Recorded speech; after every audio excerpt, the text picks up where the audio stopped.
Breaking news দর্শক, আজ বাংলাদেশের জন্য এমন একদিন যা সরকারি চাকরিজীবীরা বছরের পর বছর মনে রাখবেন, কারণ যমুনা ভবন থেকে এসেছে সেই চূড়ান্ত ঘোষণা। আজ থেকেই কার্যকর হচ্ছে নবম জাতীয় বেতন স্কেল। সর্বনিম্ন বেসিক বেতন নির্ধারণ করা হয়েছে ৩৫,০০০ টাকা এবং দেশজুড়ে চালু হচ্ছে ১৪ গ্রেডের সম্পূর্ণ নতুন কাঠামো। দীর্ঘদিন ধরে অনিশ্চয়তা ছিল। কেউ বলতো নির্বাচন পর্যন্ত ঝুলে থাকবে, কেউ বলতো রিপোর্ট জমা হবে কিন্তু গ্যাজেট হবে না, কেউ বলতো অর্থনৈতিক সংকটে সব থেমে যাবে। কিন্তু আজ সব জল্পনা শেষ, কারণ সরকারের সর্বোচ্চ পর্যায়ে আজ স্পষ্ট করে দিল নবম জাতীয় বেতন স্কেল এখন বাস্তব। যমুনা ভবনে অনুষ্ঠিত উচ্চ পর্যায়ের বৈঠকে প্রধান উপদেষ্টা ডক্টর মোহাম্মদ ইউনুস বলেন, আমরা শুধু প্রশাসনিক কাগজে স্বপ্ন এঁকে রাখব না, আমরা বাস্তবে কর্মচারীদের জীবনমান পরিবর্তন করব।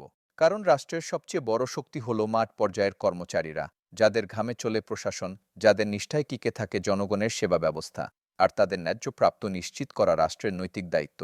সিদ্ধান্ত অনুযায়ী সর্বনিম্ন বেসিক ৩৫,০০০ টাকা। এটি শুধু একটি সংখ্যা নয়, এটি একটি পরিবারের নিরাপত্তার প্রতীক। কারণ এতদিন নিম্ন এবং মধ্যম গ্রেডের কর্মচারীরা বাসা ভাড়া, বাজার খরচ, সন্তানের কোচিং, চিকিৎসা ব্যয় সামলাতে গিয়ে মাসের মাঝখানে দিশেহারা হয়ে যেতেন। অনেকে ঋণ করে জীবন চালাতেন, অনেকে কিস্তির চাপ সামলাতে গিয়ে মানসিকভাবে ভেঙে পড়তেন। আজকের এই সিদ্ধান্ত তাদের জন্য আশার আলো, মর্যাদার আলো।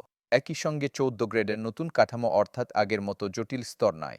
এবার সরকার বলছে, আমরা এমন একটি কাঠামো চাই যা সহজে বোঝা যায়, সহজে বাস্তবায়ন করা যায় এবং দীর্ঘমেয়াদে টেকসই থাকে, যেখানে ১:৩ কাঠামোর মাধ্যমে বেতন ব্যবধান সীমিত রেখে বৈষম্য কমানো হবে, যাতে কোনো কর্মচারী মনে না করে যে সে রাষ্ট্রের সেবক হয়েও অবহেলিত। বৈঠকে আরও আলোচনা হয়েছে যে নতুন কাঠামো বাস্তবায়ন হলে প্রশাসনের দক্ষতা বাড়বে, কর্মচারীদের কাজের প্রতি আগ্রহ বাড়বে, দুর্নীতির প্রলোভন কমবে এবং সর্বোপরি জনগণ পাবে দ্রুত, মানসম্মত ও মানবিক সেবা। কারণ যখন একজন কর্মচারী আর্থিকভাবে স্থিতিশীল থাকে, তখন সে মনোযোগ দিয়ে কাজ করতে পারে, মানুষকে গুরুত্ব দিতে পারে, নিজের দায়িত্বকে সম্মান করতে পারে। আজ ঘোষণার পর সামাজিক যোগাযোগ মাধ্যমে দেখা যাচ্ছে ব্যাপক প্রতিক্রিয়া। কেউ বলছেন এতদিনের অপেক্ষা সার্থক, কেউ বলছেন আজ মনে হচ্ছে শ্বাস নিতে পারছি, কেউ বলছেন সন্তানদের জন্য স্বপ্ন আবার ফিরে পেলাম।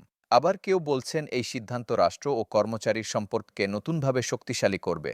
অর্থনৈতিক বিশ্লেষকরা বলছেন, বাজারে ক্রয়ক্ষমতা বাড়বে, ব্যবসা বাড়বে, চাকরিজীবীদের খরচ বাড়লে স্থানীয় অর্থনীতিতে গতি আসবে। তবে সরকারের দায়িত্ব থাকবে বাজার নিয়ন্ত্রণে রাখা, কৃত্রিম সংকট রোধ করা এবং দ্রব্যমূল্য স্থিতিশীল রাখা। না হলে বেতন বৃদ্ধি পেলেও বাস্তব সুফল কমে যাবে। সব মিলিয়ে যমুনা ভবনের আজকের ঘোষণা কেবল বেতন স্কেল নয়, এটি একটি রূপান্তর, এটি প্রশাসনিক দর্শনের পরিবর্তন, এটি রাষ্ট্রের পক্ষ থেকে কর্মচারীদের সম্মান জানানোর ঘোষণা। এবং এটি এমন এক নতুন অধ্যায়ের সূচনা যার ফলাফল শুধু কর্মচারীদের ঘরে নয়, পুরো দেশের অর্থনীতি ও প্রশাসনিক ব্যবস্থায় দৃশ্যমান প্রভাব ফেলবে।